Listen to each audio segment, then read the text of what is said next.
Hey everyone, it's Jen here from tarotspirit.net. I am doing a different kind of reading. This is a restricted reading, so for 18 and over, and we're going to get into it. It's going to be a love and sex relationship for the week for all signs. So we will talk about adult topics like sex, and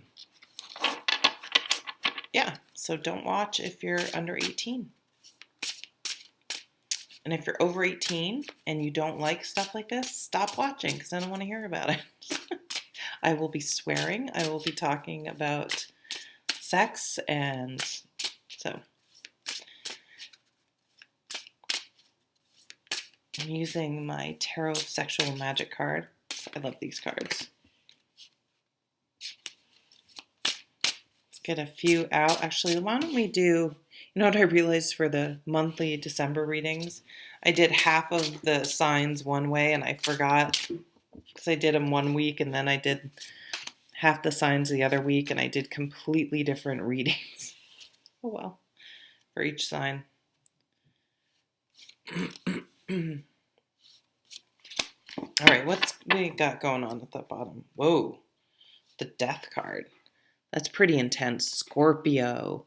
Okay, so Scorpio is death and sex and deep. They can be Scorpios. I have a lot of Scorpio in my chart. They can be really intense. They're really sexual and what's the word? Adventurous in the bedroom. They're just super intense. So there's a really intense sexual vibe for this week. Let's look at these two together. The moon. Okay, so we have the new moon on Tuesday the 26th. What's going on here? Huh.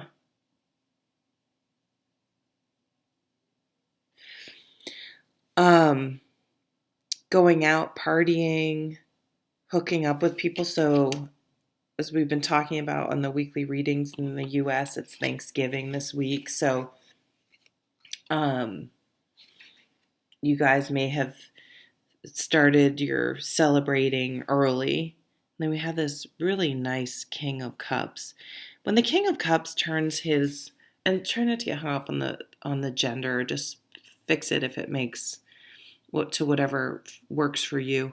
Their energy is very passionate and intense. So he would be a very good match for a Scorpio, especially in bed, because he is so passionate and intense and enthusiastic. And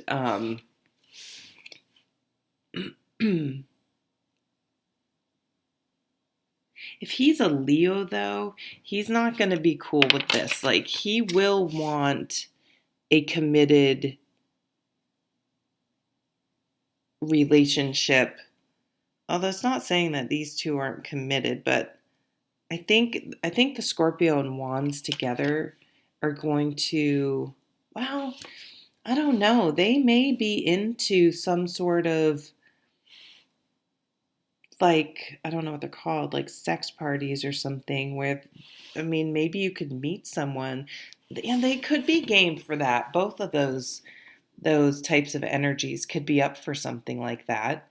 Um, but I'm almost seeing that you may experiment somehow, and it doesn't have to be with more than the both of you, but it could be. But you may experiment maybe with threesome or something.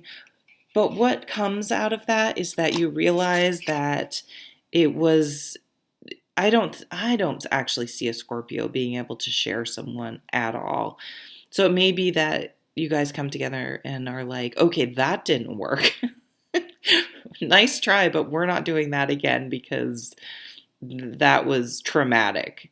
Because you see him like comforting her, like, wait, we just want each other. We're enough. The two of us together are enough. Or maybe someone stepped out or broke up or took a break.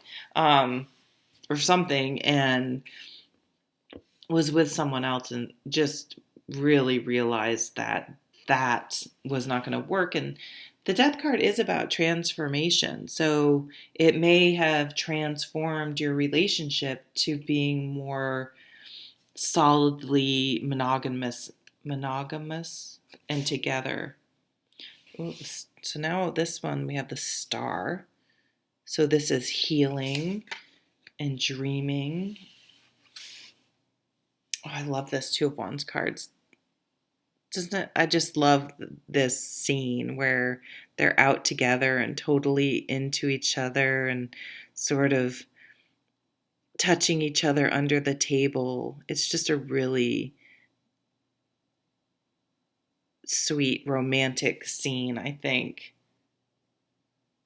You could meet someone somewhat famous, whether locally or someone with a reputation that quite a few people know about. If it's not someone truly famous. This is a really nice energy. Again, if there was a rift in the relationship, it's healing. Or if you were hurt from past relationships, your faith is being restored because of this new relationship. And this is the honeymoon period. We have the wands here where, again, you just have to be touching and you don't see anyone else because you're completely into each other.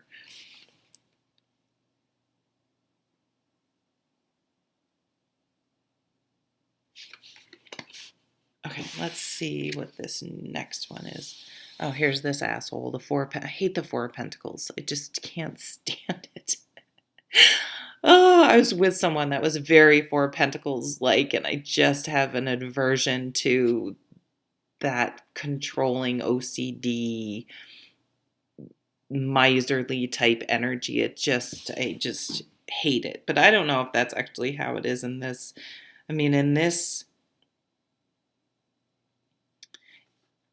although she seems like she's sleeping. In this card, he's very intent, but maybe what it is he's super possessive of instead of his material things. So that's kind of the catch. You don't want someone that's completely obsessed with things that are not with tangible things like money and things, but you also don't want them so obsessed with you that they try to control everything about you.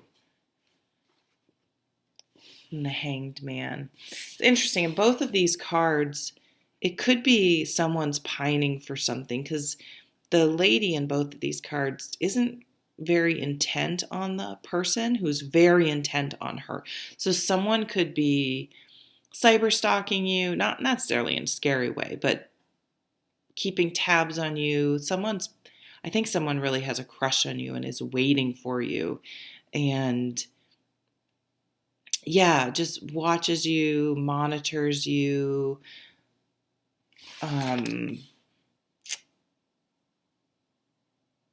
Yeah, someone's just totally obsessed with you. Or it could be vice versa.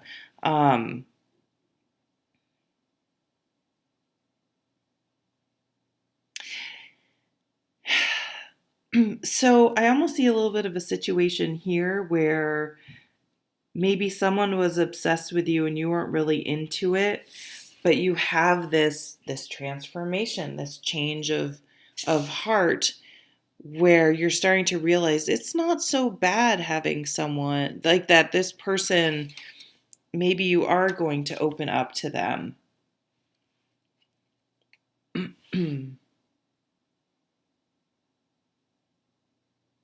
Because the Hanged Man is about a shift in perspective. So, yeah, if you were previously not really into someone or they weren't into you, I think you could see a transformation, a change of heart. It's almost like there's this underlying theme. Maybe someone died. Maybe someone lost someone, and when that happens, that can really make you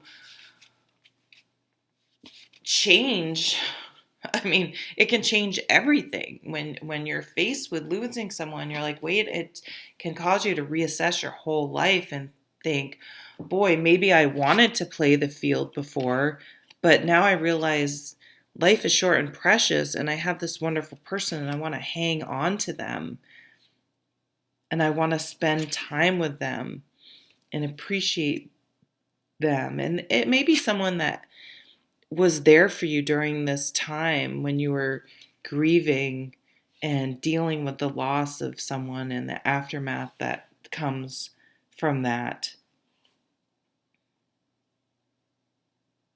And this down here, these two, I just feel like someone's definitely obsessed with someone. And again, something in the energy is going to shift. And maybe there's an opportunity there to pursue a relationship that wasn't there before for whatever reason. That wasn't as fun and racy as I thought it would be. But anyway, I don't even think I probably need to restrict it.